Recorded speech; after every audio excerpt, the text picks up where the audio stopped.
What if the one thing you've spent your whole life trying to hide is actually the key to why you're here? That shame you carry, the one you never speak, is not your enemy. It's your compass. You've felt it your entire life. That quiet ache of not belonging, of being too much or not enough. You learn to shrink, to edit yourself. But what if that very dislocation is a signal? That time you fell and couldn't get up. The failure that branded you, you carry it like a secret label. Broken. But it's not the end. It's the unread beginning. This pain is not just memory. It lives in your bones. Every time you try to move forward, you feel its pull, like a tide dragging you back to that same old shore. You're exhausted from pretending you've healed. They told you to think positive, to manifest, to let go.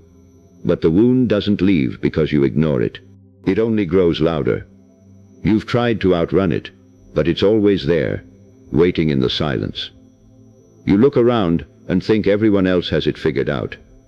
They don't carry what you carry, so you hide further, building walls from the very stones that could build a bridge. Loneliness becomes your armor. You've built a life around avoiding the ache.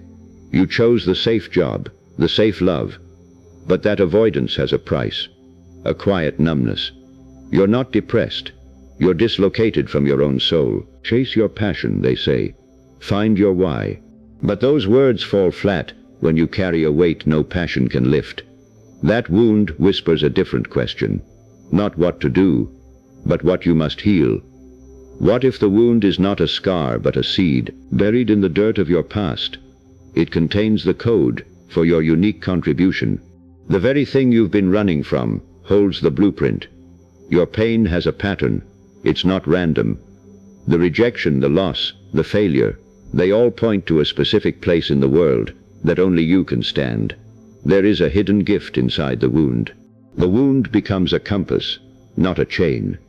When you stop resisting, the very thing that broke you starts to guide you. That internal map you've been ignoring is actually a blueprint of deep sensitivity, a sensitivity that, once honored, becomes your superpower. The seed buried in old despair now splits its husk underground. You feel a quiet stirring, no longer dread but a knowing. The same abyss that once tried to swallow you becomes the bedrock on which you finally stand. To accept this gift, you must first let the pain speak its full language. Not spin it into positivity, but sit with its raw grammar. The ache, the silence, the memory. Only then does it reveal what it came to teach. That lesson is terrifying. The wound was never a mistake. It was a specific assignment. Your purpose is not to transcend it, but to metabolize it into medicine for others who share the same scar. The climb demands you stop hiding your limp. The thing you thought would disqualify you becomes the very credential of your authority. When you speak from the wound, the world leans in because it recognizes a truth it can't fake. It costs the false safety of numbness. You must unlearn every armor you crafted. Each time you choose vulnerability over protection, the seed pushes through more darkness, reaching for light not despite its burial, but precisely through it. And then one day, you realize you are no longer running from the wound. You are running through it. It is not a broken place anymore, but a doorway. Every step into your purpose feels like coming home to the pain you once fled. The thread that wove through every rejection, every silent scream in the night, now shines as a golden path beneath your feet.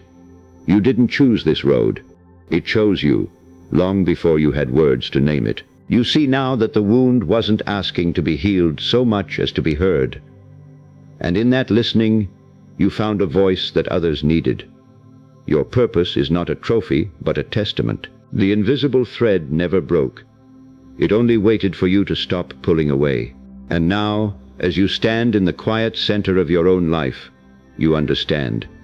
Your wound was the doorway, and you are finally home.